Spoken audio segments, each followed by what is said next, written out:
Benih Rahasia Sang Pewaris episode 11. Untuk anak sekecil ini yang ditinggal sendirian di tengah keramaian, Leon bisa saja diculik oleh penjahat yang bekerja untuk sebuah sindikat dan tidak akan ada yang menyadarinya sama sekali. Taman hiburan itu tidak terlalu jauh dari sini.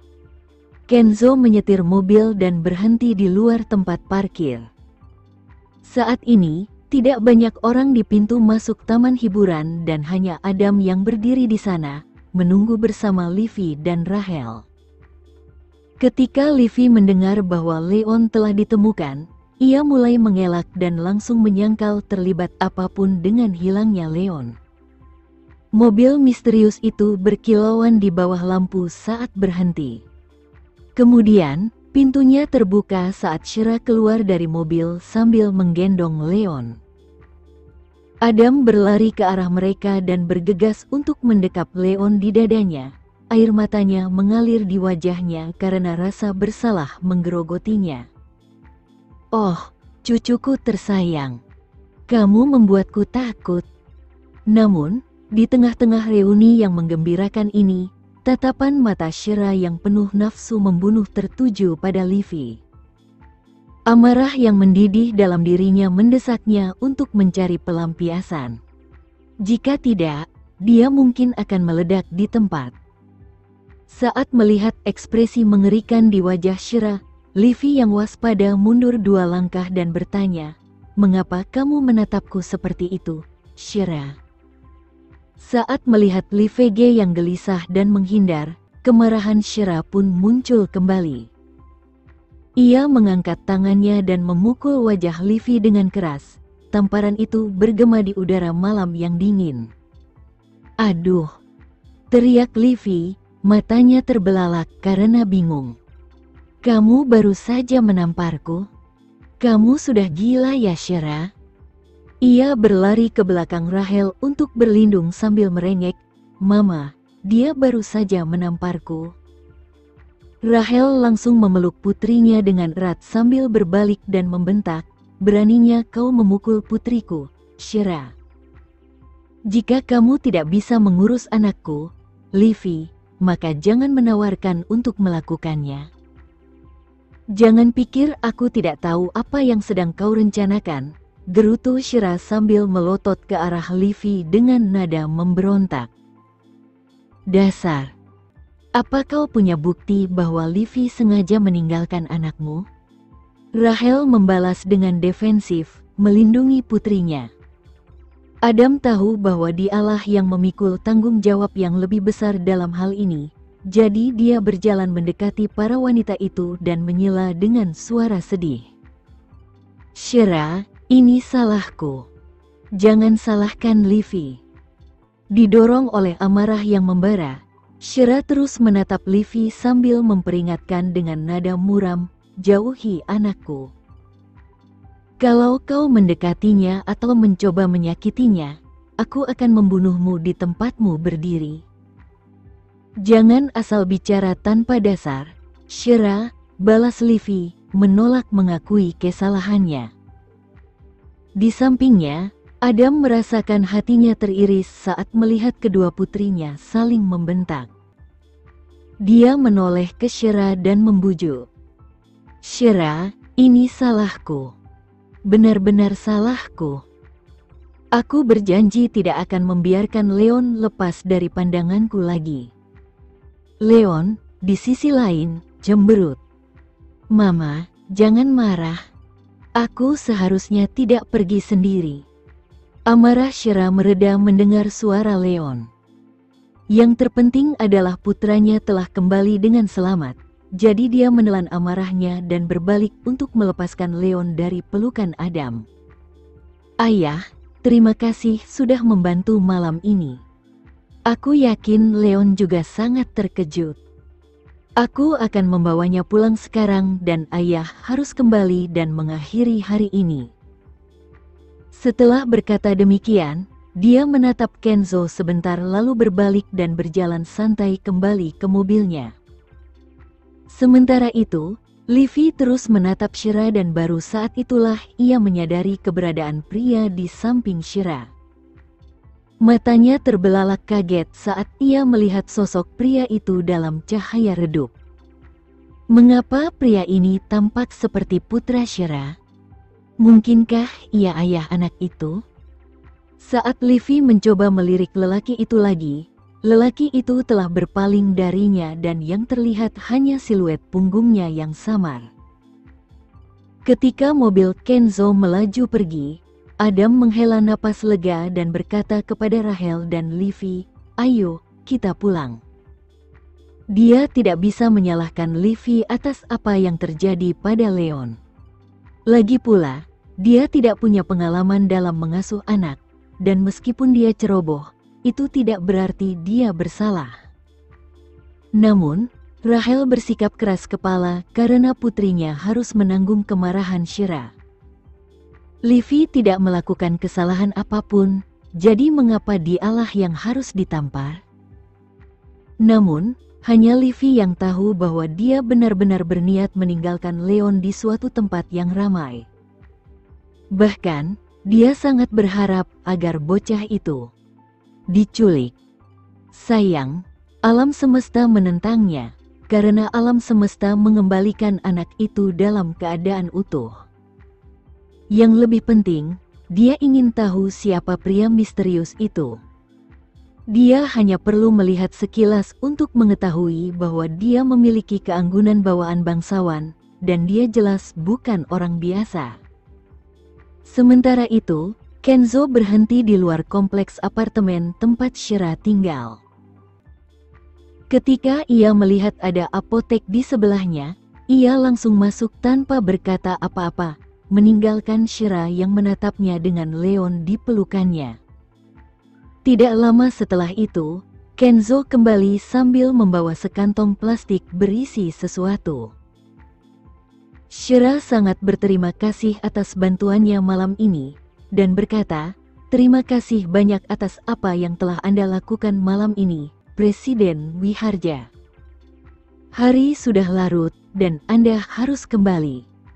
Elliot menatapnya dan menawarkan, "Aku akan menemanimu ke apartemenmu."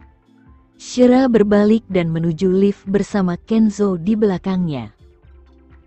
Mereka berjalan menaiki gedung, dan sesampainya di apartemennya, Shira membuka pintu dan menyalakan lampu. Si kecil itu berjalan ke sofa dan duduk di atasnya, tampak seperti anak anjing yang sedang sedih menunggu untuk diceramahi. "Mama, aku salah. Tolong jangan marah lagi." "Aku tidak marah, hanya bingung." Mama terlalu bingung dan Mama melampiaskannya, akunya. Dia tahu bahwa putranya melihat konfrontasi keras yang dia lakukan dengan Livy. Tiba-tiba, Kenzo mengulurkan tangan untuk mencengkeram pergelangan tangan Shira dan menariknya ke posisi duduk di sofa. Shira ternganga, tetapi sebelum dia sempat bertanya, pria itu berjongkok di depannya. Tangannya yang besar mencengkeram betis kiri Shira, dan baru saat itulah dia menyadari luka berdarah sepanjang sekitar 2 inci di kakinya. Karena dia tidak merawatnya tepat waktu, darahnya telah mengeras, meskipun lukanya masih ada. "Mama terluka," seru Leon, terdengar kesakitan saat melihat luka Shira. Shira juga tercengang. "Orang ini pergi ke apotek hanya untuk membeli salep dan perban untukku." Dia menyaksikan Kenzo mengoleskan kapas yang dibasahi antiseptik ke luka di sepanjang kakinya sebelum dengan hati-hati membalut area tersebut. Dia merawat luka itu dengan cekatan seolah-olah telah melakukan hal ini secara rutin sebelumnya, dan tidak butuh waktu lama baginya untuk menyelesaikan semuanya. "Terima kasih," kata Shira agak kaku. Ia pikir pria itu telah melakukan terlalu banyak hal untuknya malam ini. Kenzo meletakkan kantong plastik berisi perlengkapan pertolongan pertama di atas meja kopi dan berkata, "Ganti saja perbannya sendiri untuk beberapa hari ke depan." "Baik. Terima kasih." Mengingat betapa kasarnya dia terhadapnya sebelumnya hari itu, dia tidak berani menatapnya terlalu lama. Terlebih lagi, semua bantuannya malam ini hanya membuatnya merasa lebih buruk. "Terima kasih, Tuan Tampan," sahut Leon sambil mendongak dan menatap Kenzo dengan rasa terima kasih yang amat besar. "Sama-sama."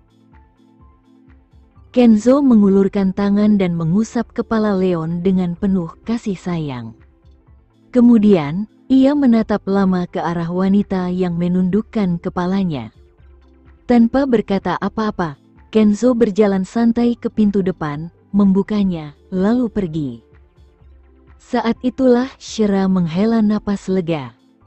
Ia merengkuh Leon ke dalam pelukannya, mendekapnya erat untuk meredakan sakit perutnya dan menenangkan jantungnya yang berdebar kencang. Begitu pula, Leon memeluk Shira sebagai respons atas pelukan itu. "Aku tidak akan pernah lagi meninggalkan anakku dengan orang jahat seperti Livy dan ibunya, karena aku lebih baik mati daripada mempercayai mereka." Malam itu, ia merasakan hawa dingin menjalar di tulang punggungnya saat melihat Leon tertidur. Ia ketakutan dan yakin bahwa ia akan kehilangan keinginan untuk hidup jika sesuatu terjadi pada anaknya. Dia berbaring dan menarik Leon ke dalam pelukannya. Saat ia meringkuk di sekelilingnya dengan protektif, ia merasakan nyeri tajam menjalar dari lututnya. Ia mendesis pelan dan mendapati dirinya memikirkan bagaimana Kenzo menemaninya sepanjang malam saat ia mencari Leon dengan panik. Kenzo telah menjadi sopir pribadinya yang melaju kencang di jalanan kota dan menopangnya saat ia terhuyung-huyung. Shira tiba-tiba merasakan gelombang rasa bersalah yang luar biasa. Ia telah memperlakukannya seperti seekor landak memperlakukan orang asing, dan itu jelas tidak pantas. "Sepertinya aku harus bersikap lebih ramah padanya. Bukankah ia mengatakan sesuatu tentang keinginannya untuk bertemu dengan neneknya? Kurasa aku bisa mempertimbangkan ide itu dan menyamakan kedudukan di antara kami.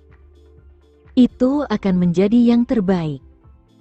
Dia bisa bertemu dengan Nyonya Tua Wiharja dan mencegah wanita tua itu membalas perbuatan Anjani yang tidak mementingkan diri sendiri bertahun-tahun yang lalu.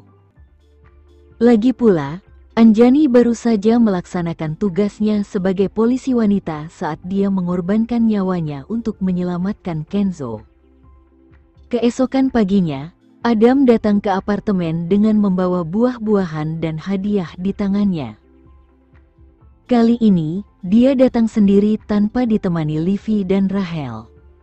Bagaimanapun, dia mengerti bahwa Livy punya peran dalam membiarkan Leon menghilang kemarin. Meskipun begitu, pada akhirnya dia tetaplah putrinya, dan dia tidak bisa membayangkan Livy mampu melakukan kekejaman seperti itu. Setelah mendengar permintaan maaf Adam yang berulang-ulang, Shira akhirnya berkata untuk menghiburnya, "Lupakan saja, Ayah. Semuanya sudah berakhir sekarang, jadi kita tidak perlu membicarakannya lagi." Adam berhenti melontarkan kata-kata yang penuh rasa bersalah, tetapi matanya dipenuhi rasa bersalah. Bahkan Leon mulai merasa kasihan pada pria itu saat dia duduk di sebelahnya dan berjanji dengan sungguh-sungguh, "Aku tidak akan pernah melarikan diri sendiri lagi, kakek." Janji kelingking. "Kamu anak yang baik, Leon," gumam Adam, tampak terhibur saat mengusap kepala anak kecil itu. Sementara itu, di kediaman Nugraha, Livy tergeletak di tempat tidurnya sambil menceritakan kejadian tadi malam kepada Nindya. Di ujung telepon, Nindya tidak dapat menahan diri untuk tidak berkata masam setelah mendengar detailnya. "Ini bukan pertanda baik untukmu, Livy. Aku yakin Shira akan menjelek-jelekkanmu di depan ayahmu dan mengatakan kepadanya bahwa kamu sengaja membiarkan putranya pergi. Siapa yang tahu berapa banyak warisan keluarga yang akan kamu dapatkan setelah ini?" Livi menjadi pucat setelah mendengar ini, dan amarah yang membara bangkit dari ulu hatinya. Jika perempuan jalang itu mengatakan satu hal buruk tentangku pada ayahku, aku akan menghajarnya habis-habisan. Dia menamparmu tadi malam bahkan saat ayahmu sedang menonton, jadi aku tidak akan terkejut jika dia memutuskan untuk membicarakan hal yang tidak masuk akal tentangmu. Kata Nindya dengan nada kesal karena dendamnya pada Shira. Livi merenungkan kemungkinan ini dan menyadari bahwa ada beberapa kebenaran di dalamnya. Shira mungkin telah memberitahu ayah tentang betapa buruknya diriku. Sudah cukup buruk bahwa aku hampir tidak berarti apa-apa bagi ayah. Dia bisa saja diyakinkan olehnya dan mewariskan semua kekayaan keluarga kepadanya sementara aku tidak mendapatkan apapun. Lalu, apa yang harus kulakukan? Shira bahkan tidak akan tahu apa yang akan terjadi.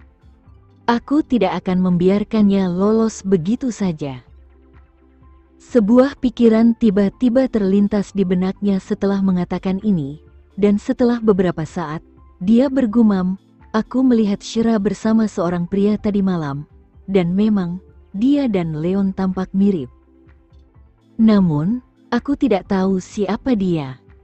"Nah, seperti apa rupanya?" desak Nindya, penasaran ingin tahu siapakah pria misterius dalam kehidupan Shira. Nindya sedang bermalas-malasan di sekitar villa mewah itu, tampak seperti gambaran dari sikap acuh tak acuh yang istimewa dengan segelas anggur merah di tangan dan gaun tidur mahal yang menutupi tubuhnya. Di hadapannya terhampar sarapan lezat yang telah disiapkan para pelayan pagi itu.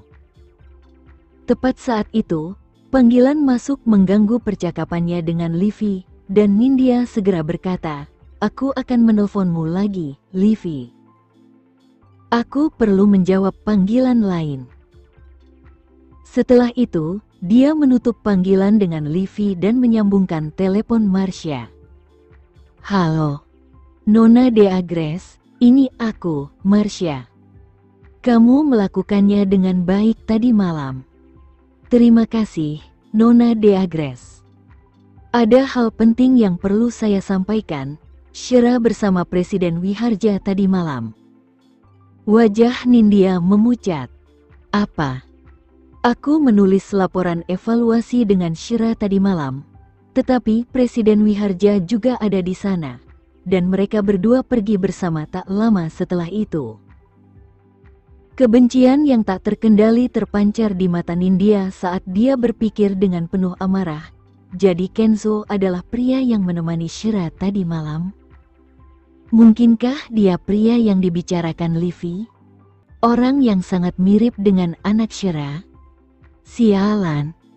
Shira pasti telah berpura-pura untuk mendapatkan simpatinya dan mendorong sisi protektifnya. Nindya merasa Shira telah mengincar Kenzo.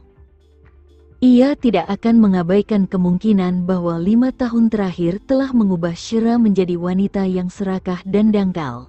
Meskipun sejujurnya, tidak ada wanita waras yang akan menolak pria tampan seperti Kenzo. Apakah ini berarti dia mencoba mencuri kekasihku? Nindya menggertakkan giginya dan bersumpah bahwa dia tidak akan membiarkan Shira lolos begitu saja dengan tipu daya kotornya. Akhir pekan itu, Shira menolak untuk melepaskan putranya dari pandangannya, dan hal ini terus berlanjut hingga hari Senin tiba. Ketika dia mengantar Leon ke taman kanak-kanak dan melihatnya melompat-lompat gembira melewati pintu masuk utama, dia menghela napas lega. Kemudian, sambil melirik jam, dia bergegas pergi ke arah perusahaan. Setelah tiba di kantornya, ia meneguk air putih. Kini waktu telah lewat pukul 10 pagi, ia memberanikan diri dan meraih telepon di mejanya, lalu menghubungi nomor telepon kantor presiden. Tak lama kemudian terdengar suara laki-laki rendah dan serak di ujung telepon. "Halo, ini aku, Shira. Aku." Aku sudah memutuskan bahwa aku ingin bertemu nenekmu. Shira berkata ragu-ragu, sedikit terbata-bata dengan kata-katanya. Setelah kejadian malam itu, dia pikir dia harus berhenti memberi Kenzo waktu yang sulit. Selama beberapa detik, tidak ada apa-apa selain keheningan di ujung telepon.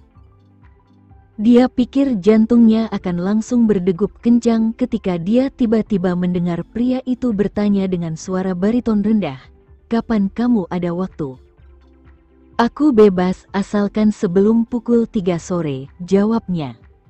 Ia harus menjemput Leon dari sekolah nanti siang, dan ia juga tidak punya waktu malam ini. "Baiklah, kalau begitu kita berangkat sekarang juga," katanya. Suaranya dalam dan memikat saat ia mengucapkan setiap kata melalui telepon. Pada saat itu, pikiran Shira seakan-akan meledak. "Tunggu, apa? Sekarang? Itu terlalu cepat." "Tapi aku punya pekerjaan," katanya, meskipun dia bisa mendengar betapa dipaksakannya alasan itu. "Kalau begitu, ambil cuti pagi ini." "Tapi apakah aku harus melakukannya untukmu?" desaknya dengan geli. Tidak apa-apa. Aku akan melakukannya sendiri." Dia tidak ingin merepotkannya, dan dia tidak ingin mengambil risiko rumor tentang mereka beredar lagi setelah ini. "Kalau begitu, aku akan menemuimu di pintu masuk utama dalam 10 menit, kata pria itu meyakinkan dan agak berwibawa sebelum menutup telepon. Karena itu, Shira pergi ke kantor Rianita dan meminta cuti sehari, dengan alasan bahwa putranya, yang trauma dengan kejadian malam itu, membutuhkannya untuk menemaninya. Tentu saja, Rianita tidak bertanya apa-apa dan menyetujui permintaannya. Marsha baru saja berjalan menuju kantor Shira ketika ia melihat Shira mengemasi barang-barangnya dan mengambil dompetnya untuk pergi. Dia bertanya dengan rasa ingin tahu, "Apakah kamu akan pergi ke suatu tempat, Shira?" "Aku perlu keluar sebentar. Tetapi aku sudah menulis laporan ini dan aku berharap kamu memeriksanya untukku." "Tinggalkan saja di mejaku," kata Shira sambil berjalan cepat menuju lift. Marsha berkedip dan bergegas menyusul. "Yah, aku mau turun untuk membeli teh untukku minum." Mereka berdua berdiri di pintu masuk, dan Marsha sengaja menggulir ponselnya sambil bersembunyi di balik pintu kaca. Ia memperhatikan Shira melangkah maju saat melihat Rolls-Royce yang sudah dikenalnya berhenti di pinggir jalan.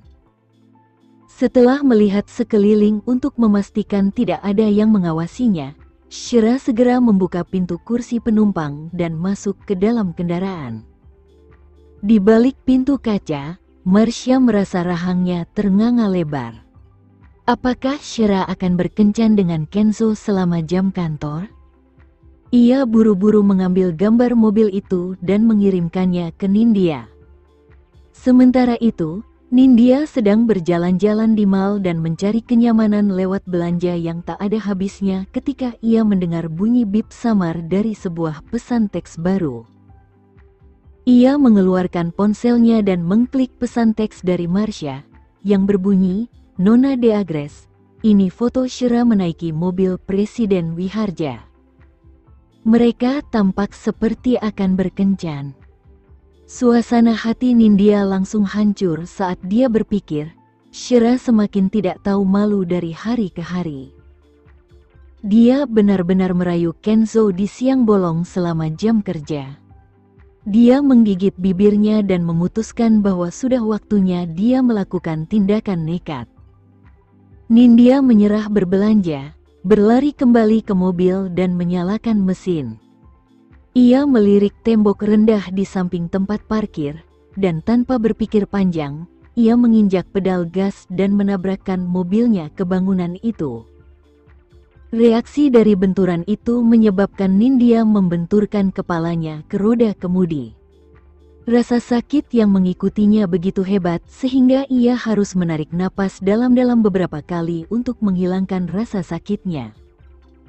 Sekarang setelah ia menabrakkan mobil dan memiliki cukup alasan untuk menangis, Nindya menarik napas dalam-dalam dan mengambil teleponnya sebelum menghubungi nomor Kenzo.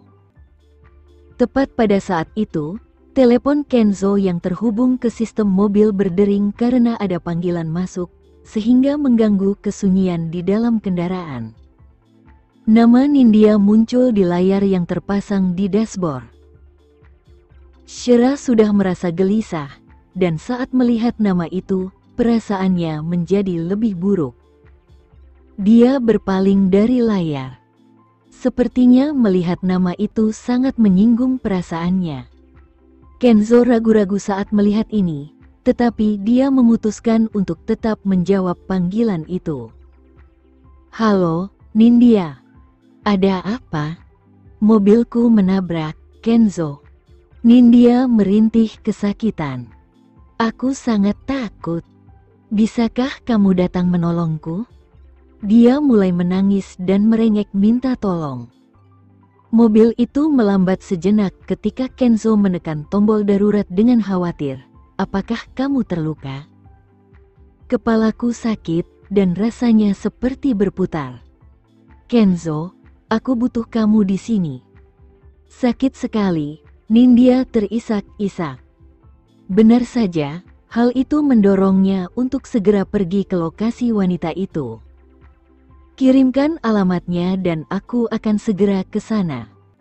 Di sebelahnya, Shira mendengus saat mendengar suara Nindya.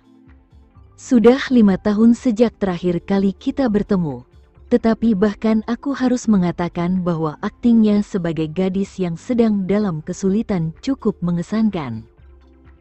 Saat ini, Kenzo menutup telepon dan melirik alamat yang dikirim Nindya kepadanya. Ia berbalik dan berkata kepada Shira dengan suara pelan, "Keberatan kalau kita mengambil jalan memutar?" Shira mengangkat bahu, tanda setuju setengah hati. Ia pikir ia bisa pergi dan melihat kerusakan yang telah dilakukan Nindya. Kenzo mengarahkan mobilnya ke mal terbesar di pusat kota dan melaju ke lantai 3 tempat parkir bawah tanah. Porsche milik Nindya masih dalam kondisi yang sama seperti saat menabrak tembok, sementara pengemudi yang nekat itu sendiri berjongkok di samping mobil yang hancur. Tampak seolah-olah dia berusaha menahan kepalanya agar tidak terbentur di tengah. Pada saat itu, dia mendongak dan melihat Kenzo turun dari mobilnya. Namun, dia tidak tampak sedikit pun terkejut bahwa Shira ikut. Seketika, Nindya berlari ke pelukan Kenzo seperti anak burung yang tercengang. "Kamu akhirnya di sini, Kenzo." Aku pikir kepalanya terbentur dan berdarah karena benturan, tetapi dia melompat-lompat dengan baik. "Sayang sekali mobilnya yang rusak di sini," pikir Shira dengan getir. "Apa yang kamu lakukan di sini, Shira?" tanya Nindya, berpura-pura terkejut saat ia mengeratkan pelukannya di pinggang Kenzo. Shira menyipitkan matanya dan berkata dengan nada mengejek, "Memalukan sekali mengakui kamu sebagai pengemudi wanita, Nindya. Apakah kamu mendapatkan SIM-mu melalui suap atau semacamnya?" Nindya menggigit bibirnya dan menatap Shira dengan mata berbingkai merah sambil bertanya, "Mengapa kamu begitu jahat, Shira?" "Oh, aku jahat, ya. Kupikir kau akan kehilangan lengan atau kaki atau semacamnya akibat kecelakaan itu. Sebenarnya, aku akan menyalakan kembang api untuk merayakan momen bahagia kecelakaan fatalmu itu." Shira mengejek. Mendengar ini, Kenzo mengerutkan kening dan berbalik untuk menatapnya, seolah-olah setuju bahwa kata-katanya sama sekali tidak perlu.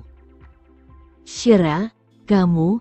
Mata Nindya memerah saat itu, dan dia tampak hampir tidak bisa berdiri sendiri. Sambil menepuk dahinya dengan tangan, dia bergoyang dan tersandung ke pelukan Kenzo. Dengan refleks secepat kilat, Kenzo mengulurkan tangan dan menenangkannya sebelum bertanya dengan panik, "Ada apa, Nindya?" "Dia hanya berpura-pura.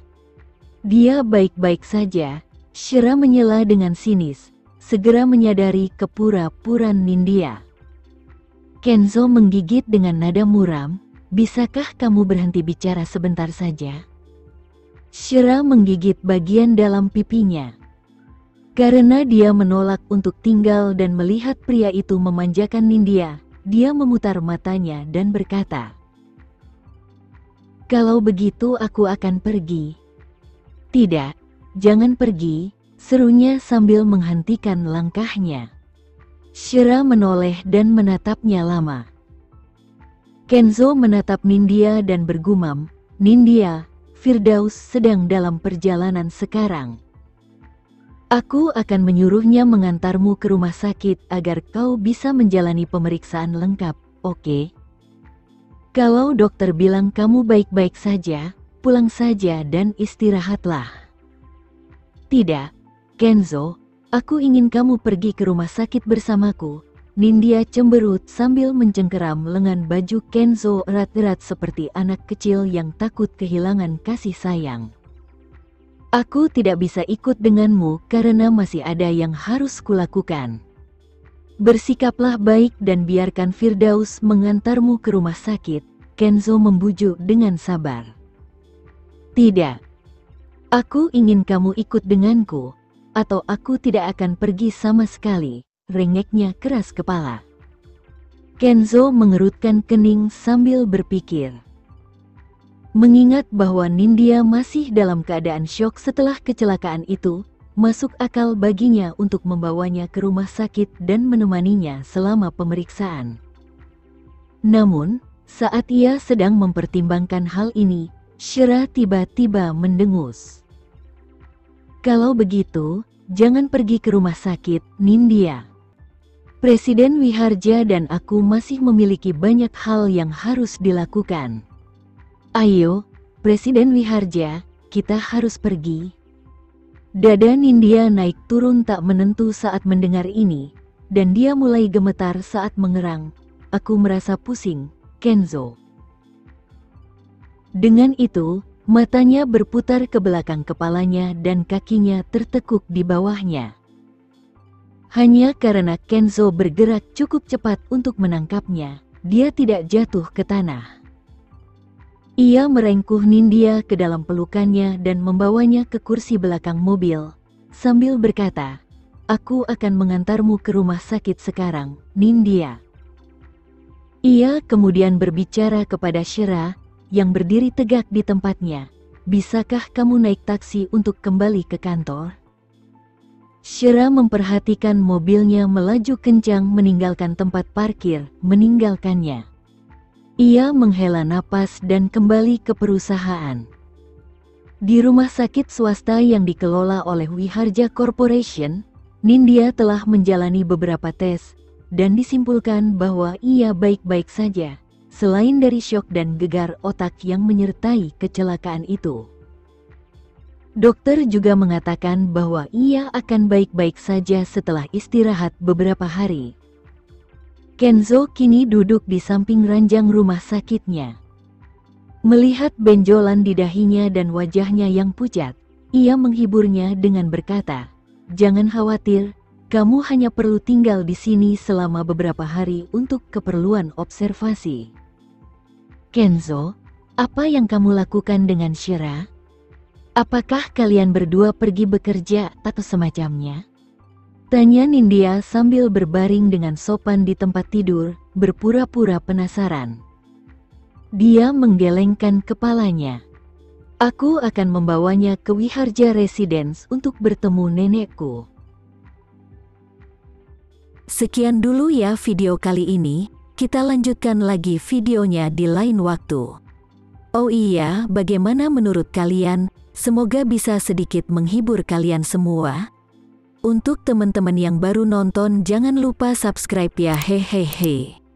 Dan kalau teman-teman ada yang ingin gabung langganan bisa langsung gabung saja untuk dapat fitur yang menarik dan sedikit membantu Mimin. Terima kasih banyak sudah menonton, sampai jumpa lagi, bye.